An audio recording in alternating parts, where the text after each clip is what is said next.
Welcome back to Turning Point Tonight, where we are charting the course of America's cultural comeback. My name is Jobob. Thanks so much for sticking with us. Let's check in with Turning Point's White House correspondent, Monica Page, at the White House, where there's some friendly faces, generally speaking, but maybe not so friendly as of right now. Depends on how you see the world politically. Monica, what's going on at the White House? Yeah, Joe Bob, big question mark on friendly face because given the fact that Canada's brand new Prime Minister, Mark Carney, here at the White House and seeing his political takes online or through what you know of him, there could be some sparks flying, many people were suspecting, but there really weren't. It was a very respectful, very calm tone in the Oval Office this afternoon. I think many people were expecting another Trump Zelensky kind of going head to head again, but it was quite the opposite. And what the main focus of this meeting was today was mainly around trade and tariffs. Of course, as we know, the United States has about a 25% tariff on steel, a 10% trade. Tariff on aluminum and 25% on cars when it comes to Canada. So, very interesting, kind of trying to work out what the future of trade and relations could be with Canada moving forward. And if you don't know, Canada imports or exports about 75% of these goods to the United States. So to see where things go with the United States and Canada could be very interesting. He just left, I'd say, about 20 minutes ago, around 2 p.m. Eastern time. So very interesting conversations. We'll see where things go. And of course, it was a very busy White House here, as we know it. Lots of foreign press, lots of Canadian press here, kind of flocking around to see, where what the next move is going to be, where the next meeting was going to be held. But overall, very tame. We also know that President Trump said that the United States is kind of like a luxury store. If you want to have access to us, you're going to have to pay up a little bit more. And of course, jokingly mentioned the 51st state joke again. And of course, Carney did not like that. He said Canada is not for sale. At least parts of it are not for sale. And Trump said, well, never say never. So a lighthearted tone. It's always interesting how the political bluster that you see on the internet somehow turns into smiles whenever the foreign leaders go into the White House. Yeah. President Trump is known for taking on and combating corruption, and this is actually really interesting. FIFA, the soccer federation that kind of manages the global soccer world, obviously hosts the World Cup. Has been arguably one of the most corrupt institutions on the planet. Now, that being said, the World Cup is coming to the United States, but President Trump is trying to figure out how to maybe navigate within that absurd corruption over at FIFA. Can you tell us what he's doing and what his administration is looking at, especially with the World Cup coming here? Yep. Well, just 2 months ago, the president established a task force for FIFA 2026. So the president is participating in a meeting this afternoon to discuss the organization and the efforts that are going to go into planning this huge event here at the White House, here in Washington, D.C. And what's interesting is that this is what President Trump wants to be as the biggest sporting event in history. We also know the 2028 Olympics, I believe, are coming back to the United States. Wanting all these big events. Of course, the NFL draft coming to the National Mall as well. So President Trump really saying, I'm back in the White House. We're going to bring all these great events back to the United States, and we're going to host them right here in our own backyard. So from what we understand, it's going to be a lot of planning that goes into this, just making sure everybody's safe and everything's going to run smoothly when it comes to having FIFA here in the United States. Yeah, hopefully they can knock out some of that corruption. I know they've been working on it the Yep. last couple of years, but it's an interesting organization, FIFA. Don't do too much deep digging, or you might find yourself in a weird place. Monica Page, Turning Point's White House correspondent. Thanks so much for joining us. Really appreciate it. Thanks so much, Joe Bob. Thank you. We mentioned before the break that people who are advocates for one thing somehow turn into advocates for the complete opposite thing if President Trump likes that thing.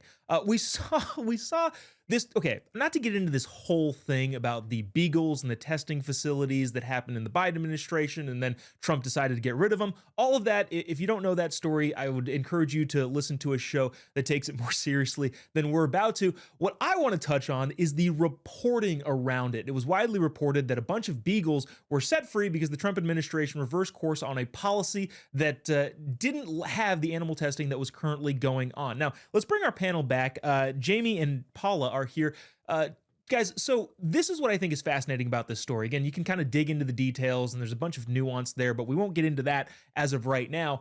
But the animal activist side really love when animal testing facilities are closed down unless the people that they dislike fervently, in this case Donald Trump, is the one to close them down. The New York Times specifically had an article about this, and the headline of that article was not "Beagles Freed from an Inhumane Animal Testing Facility." It was "Lab Animals Face Being Euthanized as President Trump Cuts Research."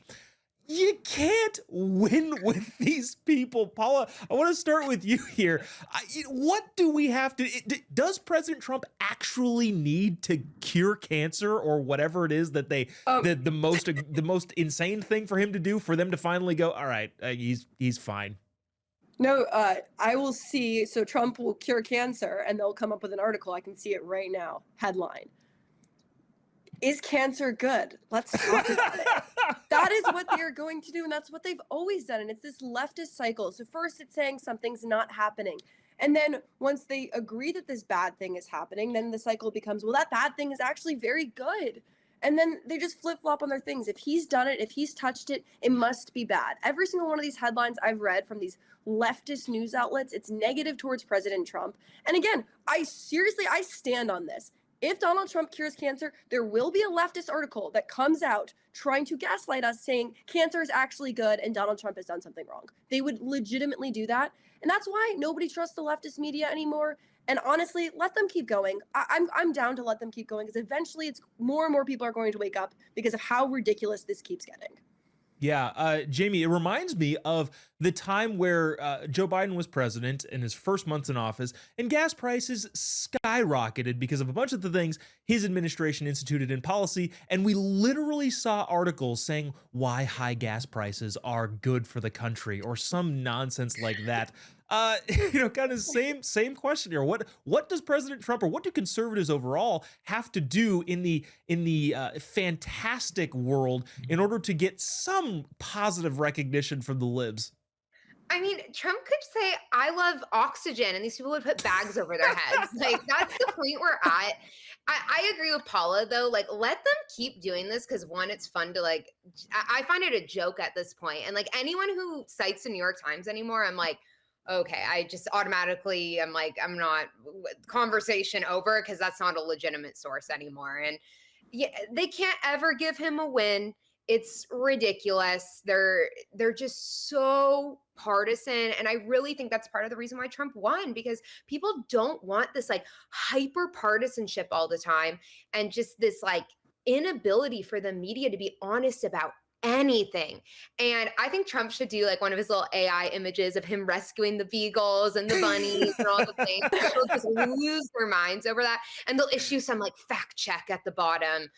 The animals are actually being euthanized now, which I'm sure is not true. And all of the vegan animal lovers, it should be the same as the migrants in the US. Why don't you take in all these animals now? We should get a migrant and a beagle.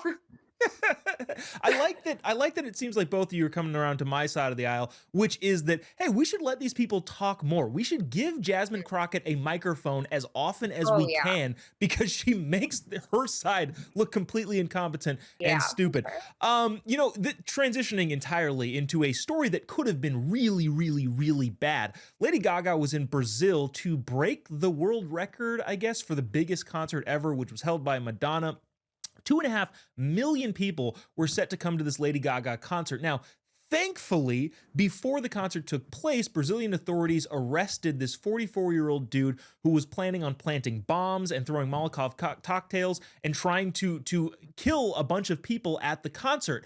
The crazy part is this guy was deported from the United States a month ago. So thank God nothing like that was happening here. Jayme, we'll start with you. Is this sort of thing happening continually? Which, again, we don't want to see bad things happen in other countries, but it's kind of indicative of why we need to deport people that came into the country illegally. Is this going to make some headway in convincing people of, sanity at the border?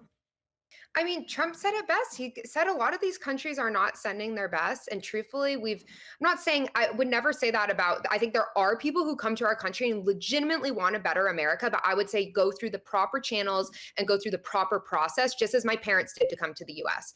And so, but I do think, obviously, we had an open border under Joe Biden, and we don't know who has been coming into our country. It's so unsafe. It's so dangerous. And Americans want, that's why we voted for Trump. We want these people out of our country. It is not fair to make Americans neighbors with people who are threats. And we saw, I mean, are they going to do a trip now to Brazil and be like, there wasn't the proper due process for the Lady Gaga bomber? I mean, we might see that next from them, because they just continue to die on the dumbest hills I've ever seen.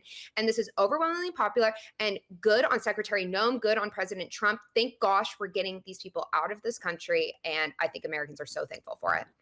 I was going to make the joke. Yeah, word on the street is the Democrats are clamoring for a court order to bring this would-be terrorist back into our country because, I don't know, that's the oddest hill to die on. Paula, again, this is not a great story, admittedly, right? We don't want to see this happen really anywhere, let alone the United States.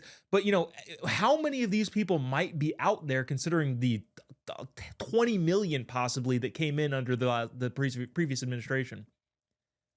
Exactly. You don't know who you're dealing with. I mean, I've personally visited the border. I've seen the crisis. I've heard from the people that talk about what's going on there. I know people who immigrated to this country. My mother immigrated to this country, and she did so legally and under a process that she had to follow rules, and she was well vetted by this government to be here. And the thing that's so funny is people often bring up, they say, oh, well, it's just Hispanic. You're just anti-Hispanics. You hate all Hispanic people. Hispanic people are actually the number one haters of this. I know a lot of Hispanic people that came to this country legally, and they've told me point blank that they know that their country is emptying out their prisons here in the US. Countries like Venezuela and other countries where there's gangs, they empty out their prisons because it's cheaper for them to send them here illegally and walk across the border, which they were doing under Joe Biden, than to keep these people in prison in their own country. That is exactly who is in this country. It's not, oh, he's just a poor, hardworking doctor or an accountant. It is someone who was not even wanted in their country. And so I'm thankful that we got this person deported. Obviously not a great situation. I'm really grateful that no one was hurt at this Lady Gaga concert and they were able to apprehend him. But that is what we're dealing with. And that is why we have such an issue with this. And one final reminder, because the leftists are going to always say this, we want legal immigration in this country and have a process, because they're wonderful people that deserve to be here, but not illegally. And that is what this administration is doing. We're not against immigration. People say, oh, I'm trying to deport my mom with my stance. Absolutely not. They're hardworking people that deserve to be in this country, and they have to do so under our laws.